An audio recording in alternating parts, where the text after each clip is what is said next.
What's up? Okay, so today, Grace and I are going to try to prove that segment BC is parallel to segment AD. So, we're going to show you how you do that. Okay, so the given is angle FCD is complementary to angle FDC, and angle ABE is complementary to angle BAE, and BE is parallel to FD. So you can label that BE is parallel to FD.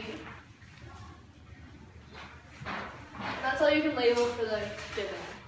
Okay, so because angle ABE is complementary to angle BAE, then we know that the measure of angle ABE plus the measure of angle BAE equals 90 degrees. And the measure of, we also know the same thing is true for angle FCD is complementary to angle FDC. So those two angles, the measures of those two angles together equals 90 degrees as well. And we know this by definition of complementary angles. Okay. The measure of angle ABE plus the measure of angle BAE plus the measure of angle BEA equals 180 degrees.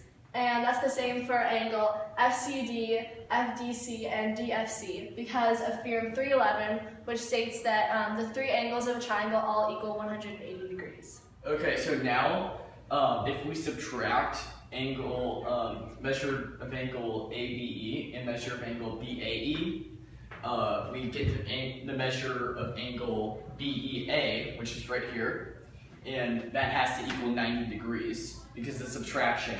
And the same is true for this triangle over here. If we subtract the measures of angle FCD and FDC, we're left with measure of angle DFC equals 90 degrees.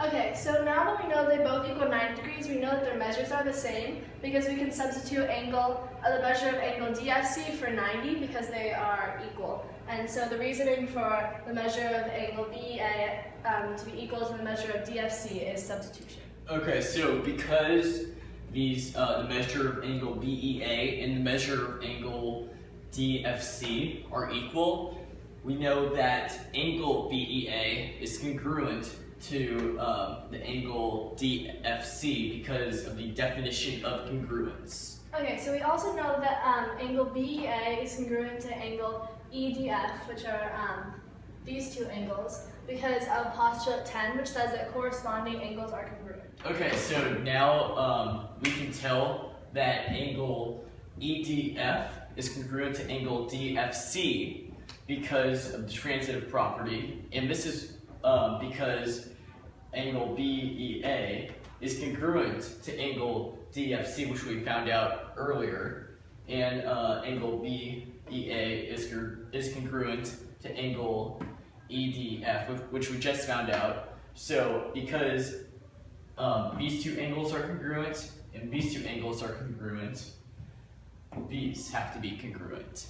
So now we know that BC is parallel to AD because of theorem 3.5, which states that if two lines are cut by a transversal and the alternate interior angles are congruent, then the lines are parallel. So these two are the alternate interior angles, so we know that BC and AD are parallel.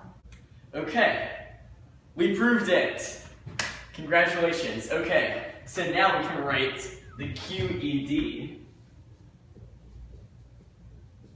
So, for young pursuing Latin scholars out there, QED stands for Quod Erat Demonstratum.